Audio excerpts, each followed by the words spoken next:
About a week ago, everyone here in PsyPoints watched Disney's Encanto together. It's a great film. We highly recommend it to all of you, but today is not about a review or our reaction to that. That's an entirely different video. Encanto had a surprisingly nuanced take on generational trauma, and as a country that is very prone to this type of trauma, it really hit home for a good chunk of Filipino viewers. Today, I want to explore and just break down how Encanto shows generational trauma throughout the film and hopefully shed light on a very prevalent experience found within our own country. Welcome to PsyPop. In this series, we'll be tackling how pop culture or something in pop culture has displayed the phenomenon where we can talk about it from a psychological and or mental health perspective. If you like the series and don't want to miss out on future episodes, don't forget to show us support by liking and subscribing to the channel. And don't forget to click on the bell icon to get a new notification whenever we post a new video. Encanto follows a magical family called the Madrigals and its protagonist Mirabel, who seems to be the only member of the family without any magical powers.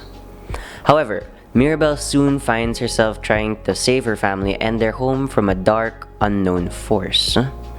This beautiful animated film has been described as colorful, comforting, and relatable to many of its viewers, accompanied by a lovely soundtrack and Hispanic representation.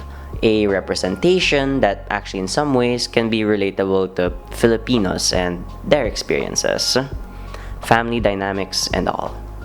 And I guess personally, for me, I guess it was just really nice seeing a film where the character does not feel special, in a way isn't really special, but is really trying their best just to make their family proud, trying to make everybody proud, and just trying to do their best. It's relatable here in the Philippines, we're all just trying. Generational trauma is rather straightforward in its definition. It is trauma experienced not just by a single person, but perpetuates from one generation to the next. In an interview with the online magazine Health, clinical psychologist Melanie English said in 2020, it can be silent, covert, and undefined, surfacing through nuances and inadvertently taught or implied throughout someone's life from an early age onward. While almost anyone can suffer from generational trauma, those who come from particularly vulnerable groups who have a history of being abused, discriminated against, or endured poverty and other suffering are usually the most at risk of developing generational trauma. In an article published by Duke University, it was stated that as a parent or grandparent struggles with trauma they may have experienced throughout their lifetime, they may lack the ability to provide emotional support to their children experiencing trauma of their own, perpetuating the issue as it continues from generation to generation. This may lead to unhealthy coping mechanisms such as denial, which is refusing to acknowledge that trauma actually happened, or minimization, which is ignoring the impact of the trauma and trying to make it seem smaller than it actually is. This generally sets the stage for generations of a single family struggling with their own emotions, which may include hypervigilance, a sense of shortened future, mistrust, aloofness, high anxiety, depression, panic attacks, nightmares, insomnia, a sensitive fight-or-flight response, and issues with self-esteem and self-confidence.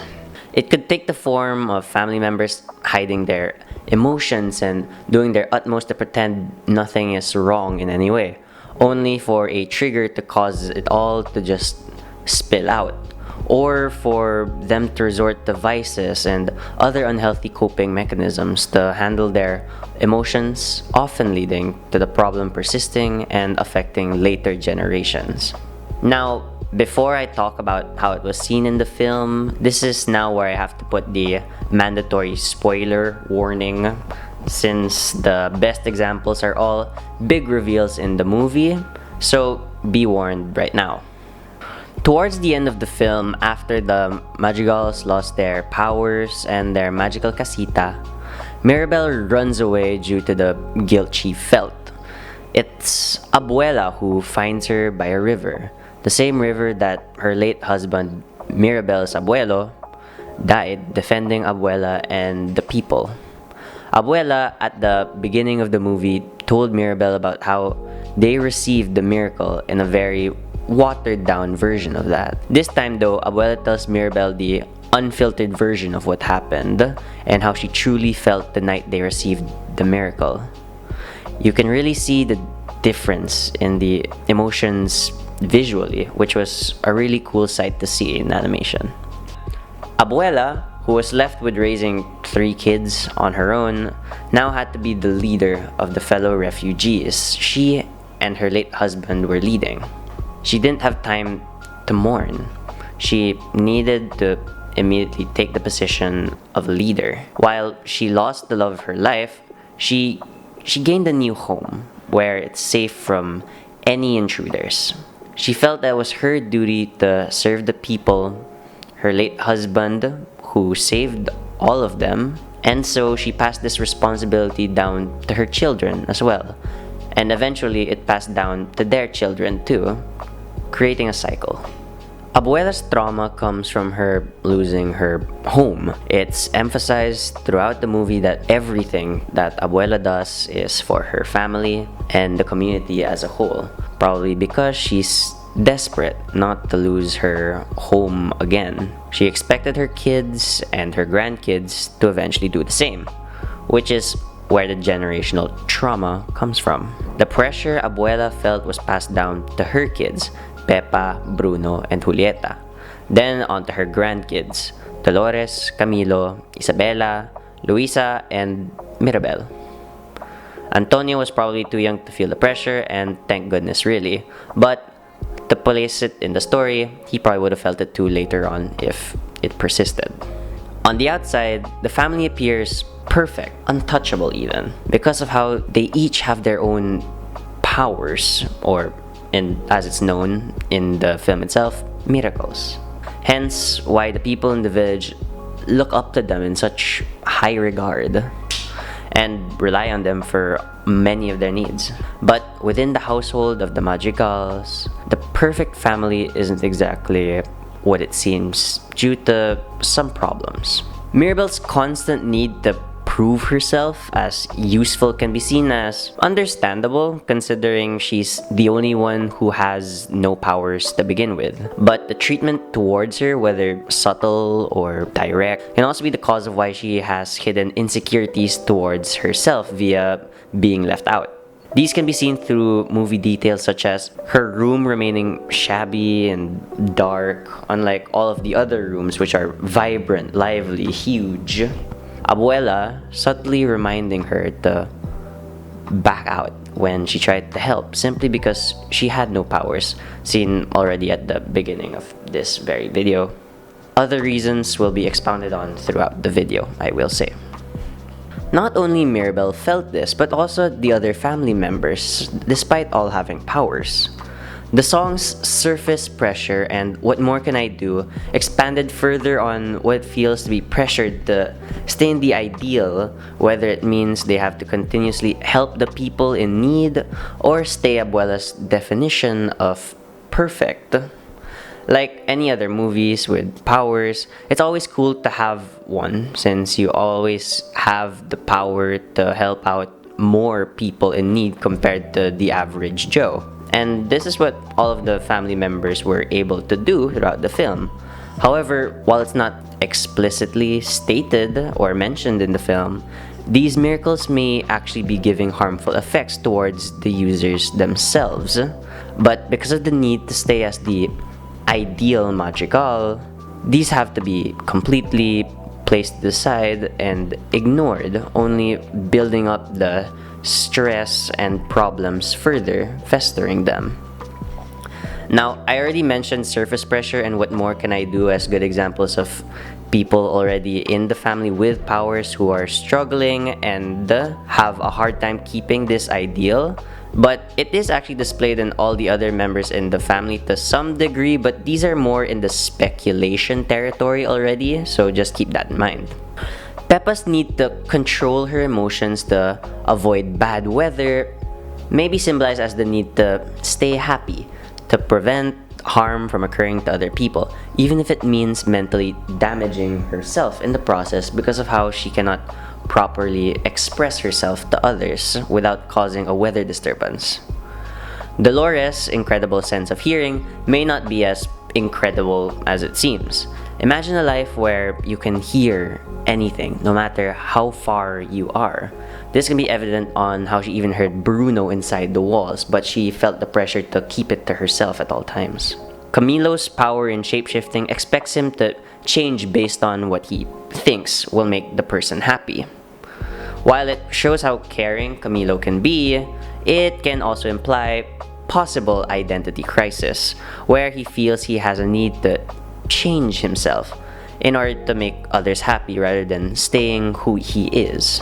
Bruno was given the gift of prophecy, which means that he can see the future, which is why people kept blaming him whenever one of his prophecies would eventually come true. He was honestly almost put up to be a villainous figure to the point that the family refused to talk about Bruno. Later in the movie though, when Mirabel finally meets her Tio Bruno, and he's not all what you would expect after hearing the song We Don't Talk About Bruno, I'm trying really hard not to sing out loud the title of that song. He doesn't actually have a 7-foot frame, but he did have rats along his back. Sometimes. They said that Bruno left the family because he didn't care about his family, but in fact, he did love his family a lot. He just didn't think that his powers were helping the family, which is why he left and turned into the black sheep of the family, only ostracizing him further. As the only family member who didn't receive what would be perceived as a useful power, what Mirabel did for her family was actually one of the most powerful things she could have done to help her family, which was standing up to her abuela on behalf of everyone in the family. This scene can be seen as powerful since it contradicts the traditional or expected family tradition or upbringing wherein the younger family members should not speak against those older than them, especially the elderly. Rather, they're encouraged to keep silent and tolerate it. Hence the fact Mirabel, showing the complete opposite of the expected, became the sole highlight of the film, where she finally overcame whatever insecurities or family ideals she had been reinforced to over the many years of her life. Now, at the end of the film, Abuela realized what she had been doing to Mirabel and the other members of the family and apologized for all of the trauma which she had caused, which is really great since they all eventually got their powers back and lived happily ever after, with all of them being recognized for being themselves and who they were rather than just the powers that they held. But now comes one of the bigger critiques of the film, which is the question of how close is this ending to a real-life scenario of generational trauma? After all, it's not just something that you can say, I'm sorry, hug, and just kiss about, and then move on from. Bruno and Mirabel went through hard shit, dude. Like, it takes more than just like a simple apology to fix that. The family had been treating them both poorly for years, and everything's just fixed in the last 7 minutes of the film with a monologue and song like nothing happened. Trauma is something that takes years to heal from and to forgive. And although, to be fair, apologizing was a good start, Abuela and the family still hurt both Bruno and Mirabel significantly.